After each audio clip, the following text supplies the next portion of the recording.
Let's do it. Neon is fantastic, man. It's a coming of age Awesome. story about breaking into the music industry, but it's not like anything we've ever seen before. It's about an up and coming reggaeton artist. This show has we started at the bottom energy, and now we're here. What attracted you to the world of Neon? Woo, so many things. I had worked with Tyler and Shay already, so loved that relationship. I'm from the Dominican Republic. I grew up listening to reggaeton, and the show was being filmed in Puerto Rico. So to be able to like have that experience was a no-brainer for me. I was like, I need to do this, and to be able to like play a part in telling a story that is needed, and in a world that we know a lot, or we hear a lot of it, but we maybe don't know a lot of it. That was really exciting. Absolutely, man. I love seeing all the diversity on this show, man. It's so refreshing, actually. And I binged through this show. I powered through it simply because it was just that good. I wanted to keep watching every episode. Now, awesome. Neon features several real-life reggaeton stars like Daddy Yankee, Holta Rosa, and Jayco, just to name a few. Can you talk about working with these music superstars on Neon? Oh, man, it was awesome. It was really cool. I'll start with Daddy Yankee. That was wild. That first Zoom, and just to be able to talk to him in Spanish, and like first legend. I'm like, first to be like, I've been a fan since whatever. Oh my God. I had to get that out. But then, like, when we talked about the show and sort of explained the vibes and how we really wanted to get it right and get the culture right.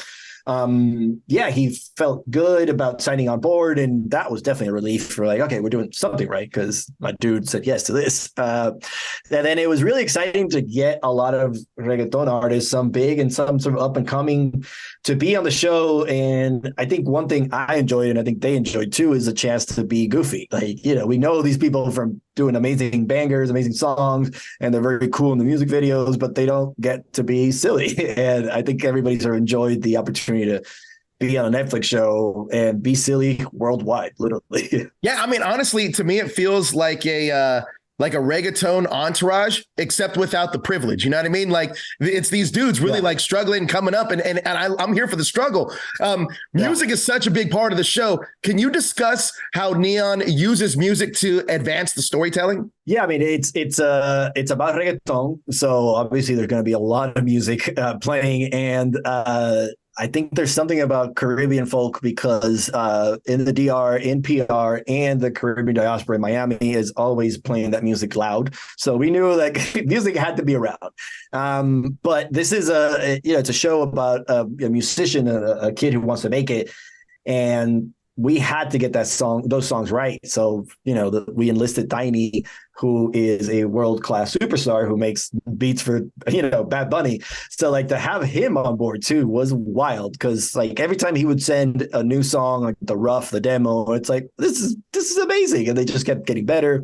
And Tyler recorded the music, did the vocals too. So that was another sense of relief for like, okay, I think we got the music sonically, we're in the right place. That's incredible. Now, this show not only has great music, but I was instantly hooked by all of our main characters who each have their own hustle. It felt so relatable. You directed the first episode. Can you talk about laying the groundwork and building the world for Santi, Nessie, or Ness, Felix, and Mia? Yeah, I think, first challenge was the world was Miami, but we shoot in Puerto Rico. So we got to get the locations right that feel like Miami and feel like that world.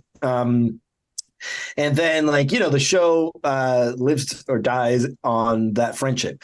So it was actually, amazing place to shoot, Puerto Rico, but we were all away from home. None of us lived there. So I think sort of being there secluded in paradise let everyone kind of, that bond got even stronger. And I feel like that there was just naturally like things that were sort of a shorthand between the actors. And I think that really helped the characters feel like they've been friends for years and years and years. So yeah, if you get to do a pilot in Puerto Rico, I definitely recommend. I had no idea you guys shot there. I actually legit thought this was all in Miami until you had just said it right now. Legitimately.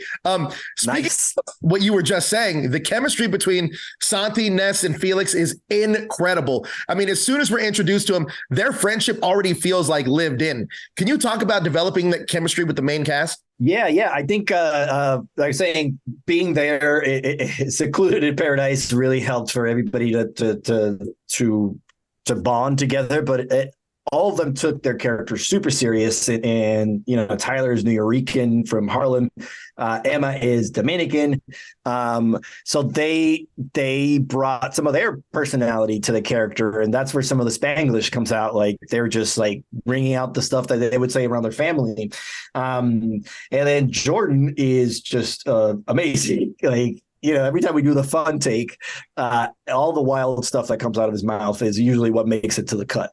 So like he definitely made the character his own.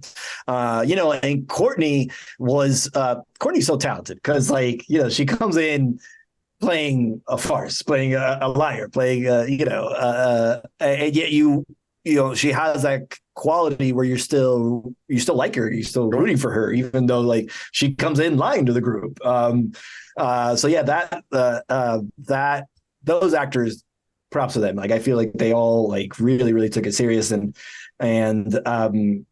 Tyler, for example, moved to Puerto Rico like months before we started shooting. Like he just wanted to be in it. Like he just wanted to talk to performers and musicians. So yeah, it again, props to them for bringing this to life, and they really made it their own. Like I know Emma, her wardrobe, she was bringing in little things like she has a Dominican Republic like little the country is like her jewelry, just those little touches that I think make the characters feel real, and hopefully for the people from the Caribbean diaspora, they'll be like, oh shit. Yeah, 100%. I feel like I almost felt as if I was just watching my friends kind of hang out and seeing and like being with them on their journey. Now, Tyler Dean Flores, man, he's great as Santi. Like he is phenomenal. Not only does he have to play the character, but he also has to perform as Santi as well, whose charisma is off the chart. So what stood out from his performance to make him so believable and so likable? This is my second time working with Tyler, so I'm all in on the Tyler. I've cashed it. About stock. I think he just definitely has that thing where like the camera loves it. Like you literally put that dude in front of the camera and it like works. But it's a very challenging role where there's this like sweetness and naivete. But you also have to believe that this dude can sing, can have stage presence, can do a music video. So bring it back to Tyler in Puerto Rico. He went there to like hang around with musicians and producers and just soak up the vibes so that he could make this character believable and hopefully a superstar one day where people will be listening to their songs in their car one day. That's the dream. So yeah, it's a challenging role that involved like singing lessons, even dancing lessons, and that dude worked a lot. So yeah, he props to him. He did an amazing job. Now, this show has Miami vibes all over it, but it was shot in Puerto Rico. What can you tell me? How did Puerto Rico capture the Miami vibes? Because it's almost its own character in itself. You know what I mean? Yeah, I mean, it was a challenge because we weren't in Miami, but obviously there's sort of a commonality as far as like weather and vibes and Latinos and culture. And I got to give it up to our cinematographer, Diana Matos. She lives in Miami, so she would call BS on anything that didn't feel like Miami. She'd be like, nah, this isn't it. We got to keep looking. So yeah, I think we all wanted to get it right, but I think she was definitely our North Star on like what really was Miami. Absolutely. Now, every character in this show, I feel, has the potential to inspire. What are you hoping audiences take away besides the fantastic music in this show? Because the music is banging. Yeah. Hopefully the music is heard at the club and the car. But, I hope people have a good time. And reggaeton is a huge global phenomenon. So maybe the people that only know Bad Bunny can sort of learn about some new artists and sort of get a peek at that world. And obviously representation matters, but I am here for the goofy representation. I like that there's a bunch of reggaetoneros and Latinos just being silly, and hopefully we can people can have a fun time watching the show. Let's talk a little bit more about your cast for a second, because Ness is probably the biggest hustler out of the trio, and I feel like she's the glue that holds that group together. Can you talk to me about what she brought to the role, Emma brought to the role that wasn't necessarily on the page? Yeah, there's so much. Like she's very very good with comedy. So every time the writers would give her these long ass monologues, I don't know if you remember, she like says a lot. She would like crush that. So that was a sense of relief of like, oh, okay, she can handle the comedy. That's really great. But then there's like those moments of really heartfelt moments, like in the pilot when she tells Santi that that he's got it, that she believes in him and they all believe in him. And she really delivered and really nailed that moment. Let me tell you why. Because I went up to her and I said, Emma, we have 20 minutes to shoot the scene. We're shooting this in sunset. It's going to look beautiful, but you only get 2 takes. So she went in there and she's like, I got this. Boom.